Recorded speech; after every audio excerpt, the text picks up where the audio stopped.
ఆత్మావలోకన కార్యక్రమానికి స్వాగతం, సుస్వాగతం. యథావిధిగా మనము ఆత్మావలోకనంలో ఒక మంచి మాట చెప్పుకుంటాం కదా.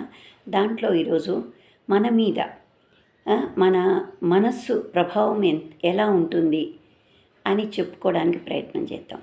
ఇప్పుడు సర్వేంద్రియానాం నయనం ప్రధానం అంటారు, కానీ ఆ నయనాలతో పాటు మనస్సు కూడా చాలా ప్రధానమైనది.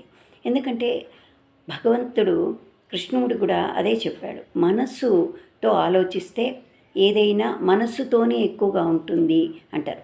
ఫర్ ఎగ్జాంపుల్, ఒక పెద్ద బాధ వచ్చింది, ఏదన్నా జరిగింది ఇన్సిడెంటు, దాన్ని జయించాలంటే అప్పటికప్పుడు ఇంకా అసలు జీవితం అంతా కోల్పోయినట్టు, ఇంకా అసలు ఇప్పుడు మనం జీవించలేము అన్నట్టుగా ఉంటాం. అదే కొంచెం నిదాన పడేటోటికి మనసుకు మనము ట్యూన్ చేసుకోవడం మొదలు పెడతాం. అవును, ఇది మనొక్కరికి జరగలేదు కదా, ఇంతమందికి జరుగుతోంది, ఎంతోమంది బాధపడుతున్నాం. కానీ దాని నుంచి బయటకు వచ్చి ఆ స్మృతుల నుంచి మనం ఇంకో గుణపాఠాన్ని తెలుసుకొని మన జీవన గమనంలో దాన్ని ఇంప్లిమెంట్ చేసుకుంటే బాగుంటుంది అని మనసుకు నచ్చ చెప్పుకున్నప్పుడు ఆ బాధ ఉన్న బాధను అధిగమించి మనము చేసే పనులకు ఆటంకం కాకుండా ప్రయాణం సాగిస్తూ ఉంటాం. అవునా కాదా? అలాగే హెల్త్కు మనం ఎన్నో అంటే అంటే ప్రికాషన్స్ తీసుకొని జాగ్రత్తగా కాపాడుకుంటాం. మనసు చుట్టూ వాతావరణాన్ని మాలిన్యం లేకుండా శుభ్రం చేసుకుంటుంటాం. మరి మనసును కూడా మనము క్లీన్ చేసుకుంటుండాలి. ఎలా అంటే మంచి ఆలోచనలతో అనే స్క్రబ్బర్తో మన హృదయ మాలిన్యాన్ని తొలగించుకుంటుండాలి. అది మనకు మంచి ఆలోచనలు ఇచ్చి, మంచి బాటనిచ్చి, బాధ ఉన్న దాన్ని ఉపశమించి, ఆ బాధ నుంచి కొత్తది నేర్చుకొని ప్రయాణం సాగించడానికి అవకాశం ఇస్తుంది.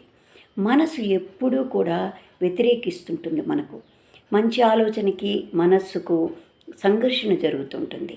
ఏంటంటే, ఇది నేను భరించలేను, ఇది నా వల్ల కాదు, నాకు ఇదే కావాలి, ఏదైనా కానీ మనసు వ్యతిరేకిస్తుంటుంది. అప్పుడు నిదానించి, నువ్వు ఆలోచిస్తున్నది తప్పు, నువ్వు కోరుకున్నది ఇది తప్పు అని మంచి ఆలోచన దాన్ని డామినేట్ చేసి మనల్ని సరి అయిన మార్గంలో నడిపిస్తూ ఉంటుంది. అందుకే కృష్ణుడు అన్ని అధ్యాయాల్లో మనస్సు గురించి అంత అద్భుతంగా చెప్పారు. కాబట్టి దాన్ని మనము ఆత్మావలోకనం చేసుకున్నట్లయితే మనకు ఒక్కొక్కసారి మనసు ఎదిరించిన మనసును కూడా మన స్వాధీనంలోకి, అంటే పంచ కళ్ళాలతో వేసి తీసుకున్నట్టు మనం కూడా మన మనస్సును మనకు మనమే, ఒకరు తీసుకుంటే అది పెయిన్గా మారుతుంది, బాధగా మారుతుంది. అదే మనకు మనమే ఆలోచించుకొని తీసుకుంటే అది సన్మార్గానికి దారి వేస్తుంది. కాబట్టి మనస్సు చాలా ప్రధానమైనది. అందుకే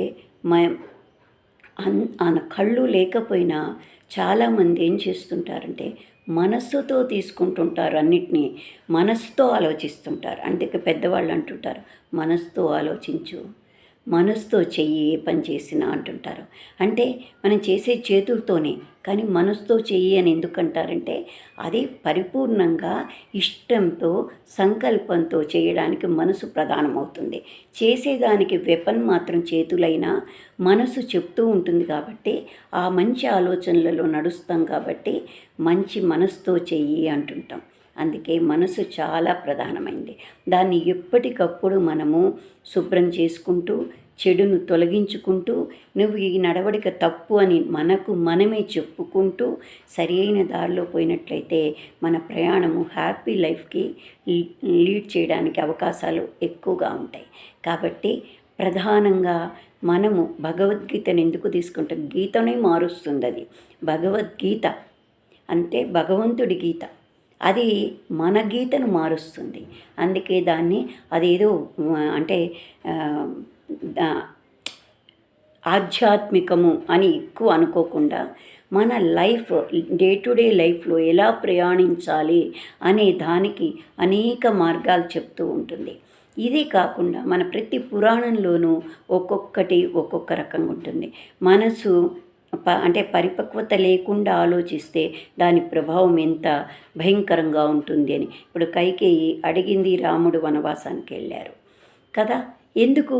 ఆమె మరి అందరూ ఉన్నారు చుట్టూ, కానీ ఈమె ఎందుకు అలా అంటే ఆమె ఆలోచన సరళి, తన మనసు చెప్పింది, అంతే చేసింది. కానీ ఆలోచించలే. అరే నేను ఏం చేస్తున్నాను, నా కొడుకు లాంటి వాడే కదా రాముడు అని అనుకోని ఉంటే ఆ పని చేసి ఉండేది కాదు. అంటే మనసును డామినేట్ చేయాలి ఆలోచనలు, మంచి ఆలోచనలు. అప్పుడు అది సక్రమైన మార్గంలో పోతుందని నా అభిప్రాయం. ఏమంటారు? Thank you. Like, share, subscribe.